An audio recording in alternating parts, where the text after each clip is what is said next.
तो चलिए आज हम लोग स्टार्ट करते हैं कि न्यूरॉन से किस तरह से ट्रांसमिट होता है मैसेज, एक करके करीब बर करीब समझेंगे। सबसे पहले क्या होता है, न्यूरॉन के बारे में जानते हैं। न्यूरॉन क्या करता है, न्यूरॉन का स्ट्रक्चर कैसा होता है, न्यूरॉन का वर्क कैसा होता है, सब जानते हैं। न्यूरॉन का स्ट्रक्चर कैसा होता है, स्टार फिश जैसा होता है। एक तरह से स्टार फिश में एक डंडा लगा दो और नीचे जड़ देखा फैला दो, यही हो गया न्यूरॉन अपना। न्यूरॉन में क्या है, न्यूक्लियस होता है बीच में, क्योंकि ये डेड सेल नहीं होता है, ये जीवित होता है, ठीक है। उसके बाद साइटोप्लाज्म होता है इसमें अंदर में, और डेंड्राइट्स होते हैं इसके जो लास्ट में ऐसे टाइप का एरिया रहता है, यहाँ पर दिख रहा है हम लोग को नुकीला टाइप का, वो डेंड्राइट्स हो गया ऊपर। और न्यूक्लियस हो गया, एक्सॉन हो गया। एक्सॉन जो है ये यहाँ से लेकर के यहाँ तक का जो पूरा का पूरा एरिया होता है एक्सॉन होता है, ठीक है। माइलिन इसके बीच में एक गैप होता है जो कि प्रोटीन और फैट का पेयर होता है, प्रोटीन और फैट का लेयर होता है जिसके ऊपर, वो माइलिन हुआ।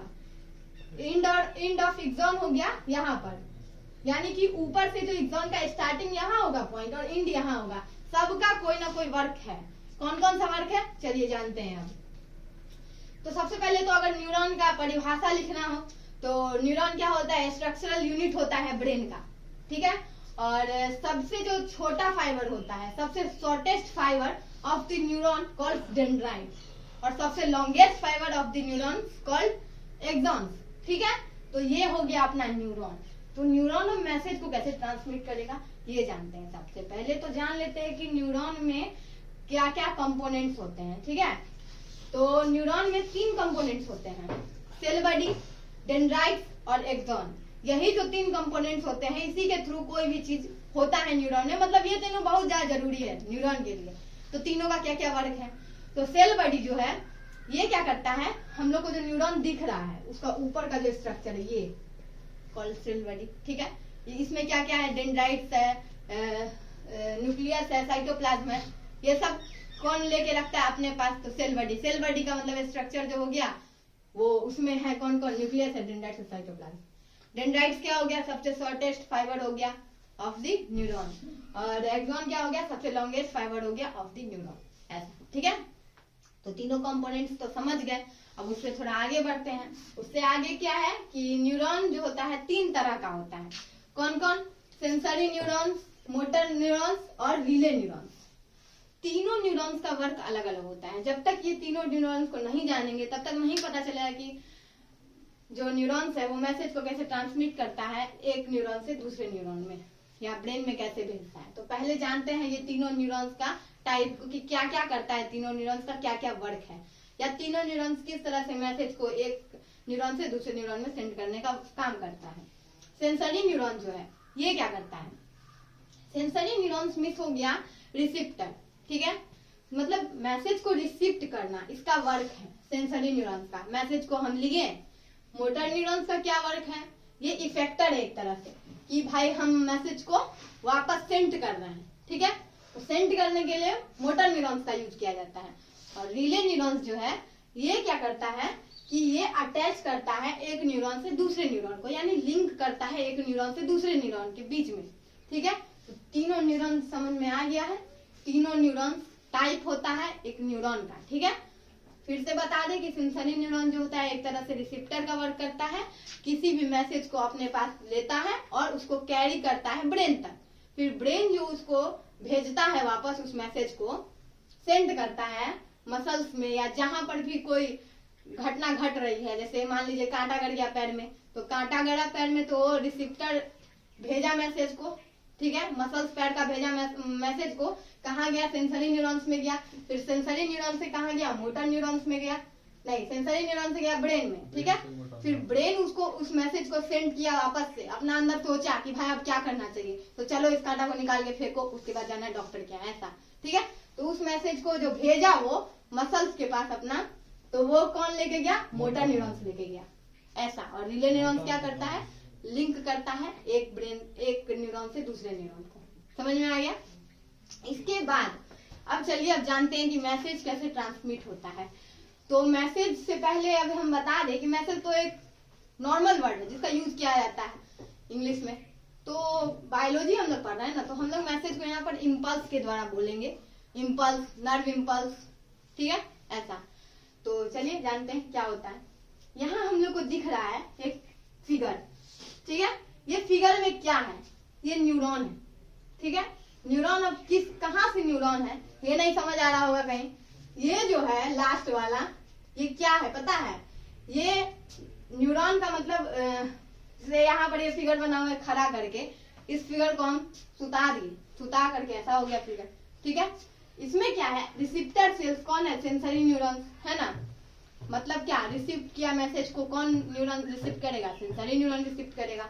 और ये जो है डेंड्राइट्स है, first cell where impulse transmit, यानी कि डेंड्राइट्स है यहाँ पर जहां से इम्पल्स जो है ट्रांसमिट होता है, ट्रांसमिट होकर के एंड ऑफ एक्सॉन है यहाँ पर, ठीक है। एक्सॉन के एंड तक गया मैसेज तो जा ही रहा है ना, इम्पल्स जा रहा है।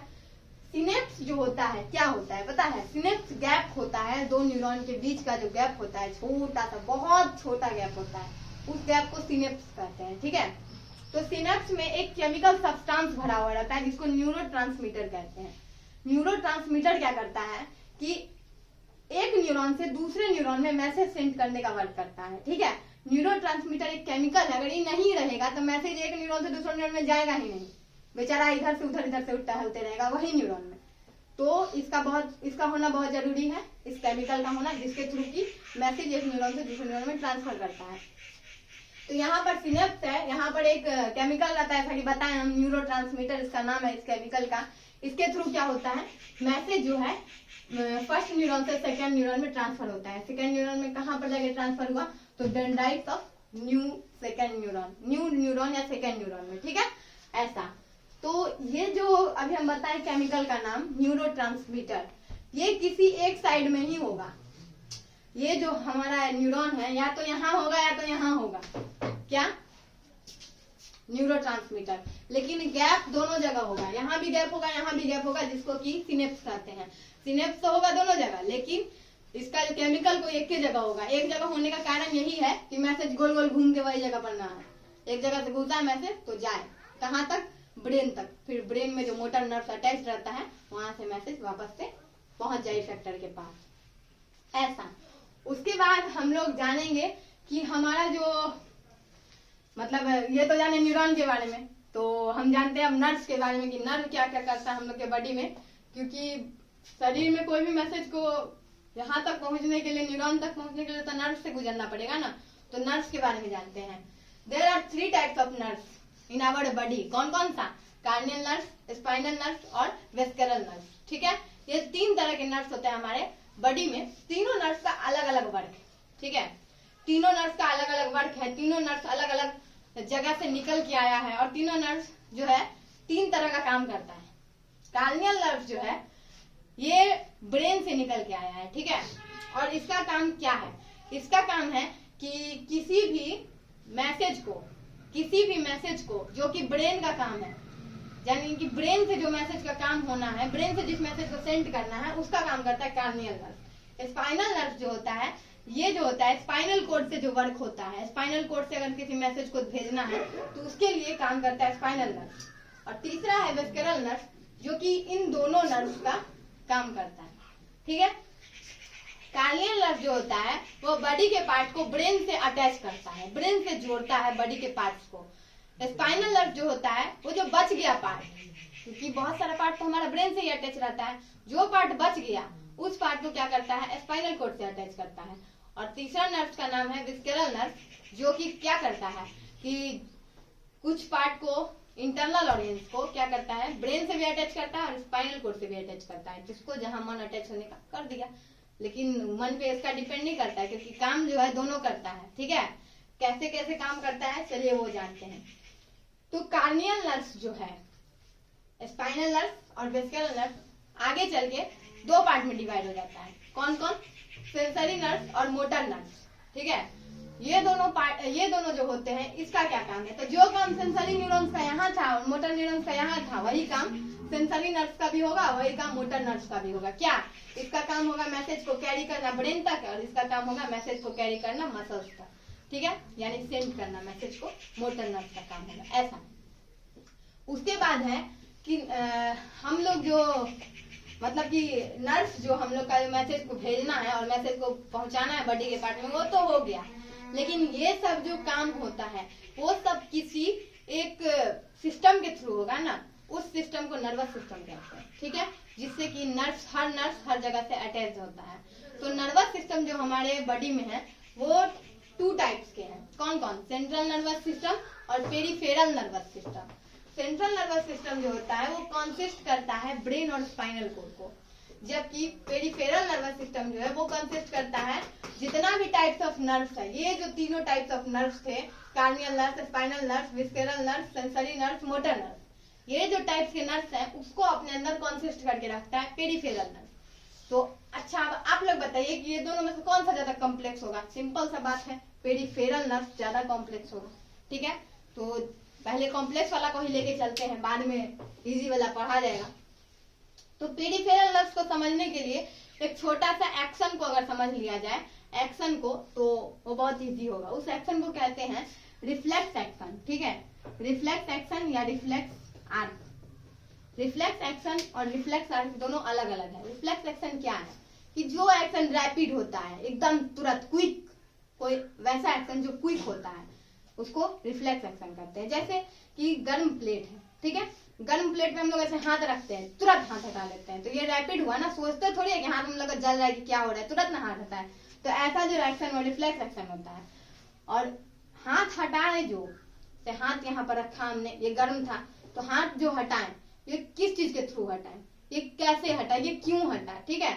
इसका जो पथ होता है कि मैसेज कैसे गया, गर्म है प्लेट, वो मैसेज कैसे गया ब्रेन तक, फिर ब्रेन से कैसे हम लोग काम किए, ऐसा। तो ये जो चीज होता है वो पथ को जो दर्शाता है उसको रिफ्लेक्स आर्क कहते हैं, ठीक है। तो हम लोग समझते हैं पहले रिफ्लेक्स एक्शन और रिफ्लेक्स आर्क तो समझ गए। अब एक बात समझ लीजिए कि बहुत सारा जो बॉडी का पार्ट्स होता है या बहुत सारा ऐसा एक्शन होता है जो एक्शन ब्रेन अलग करता है और स्पाइनल कोड अलग करता है। ब्रेन वैसा एक्शन में इन्वॉल्व रहता है जिस एक्शन में थिंकिंग भी हो, ठीक है, और कॉम्प्लिकेट हो वो एक्शन, कॉम्प्लेक्स हो वो एक्शन, तो वैसा एक्शन में ब्रेन इन्वॉल्व होगा। तो क्या आपको गर्म प्लेट कॉम्प्लिकेट एक्शन लग रहा है, कॉम्प्लेक्स एक्शन लग रहा है?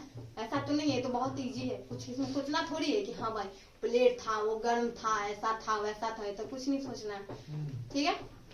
तो इसमें क्या होगा, स्पाइनल कोड इन्वॉल्व होगा, क्योंकि इसमें कोई चीज सोचना समझना नहीं है, इसमें थिंकिंग नहीं करना है। जिस एक्शन में थिंकिंग भी होगा और वो वर्क भी होगा, वो एक्शन भी होगा, उस एक्शन में ब्रेन इन्वॉल्व होता है और साथ ही साथ स्पाइनल कोड भी इन्वॉल्व होता है। तो यहाँ पर स्पाइनल कोड सिर्फ इन्वॉल्व रहेगा। तो हम लोग 2 एग्जाम्पल के थ्रू समझेंगे रिफ्लेक्स एक्शन को, जिसमें एक में स्पाइनल कोड इन्वॉल्व होगा और दूसरे में ब्रेन इन्वॉल्व होगा। चलिए समझते हैं।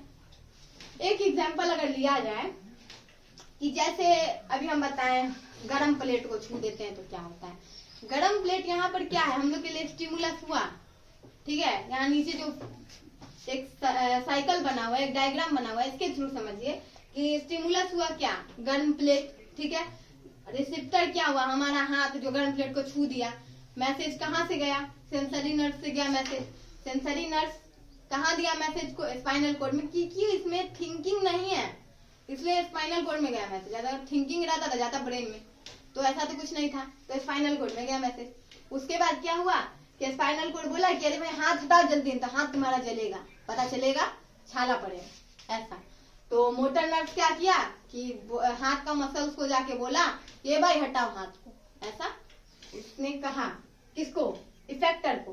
तो इफेक्टर कौन था, हमारा हाथ। हाथ क्या क्या तुरंत अपना हटाया, रिस्पॉन्स हो गया, ऐसा। ये सिंपल डायग्राम है जिसके थ्रू समझा जा सकता है कि रिफ्लेक्स एक्शन क्या है। तो हम जो अभी डायग्राम बनाए, जो पथ बताएं आपको कि हॉट प्लेट से कैसे हाथ को हटाएंगे, यही पथ रिफ्लेक्स आर्क कहलाता है, ऐसा।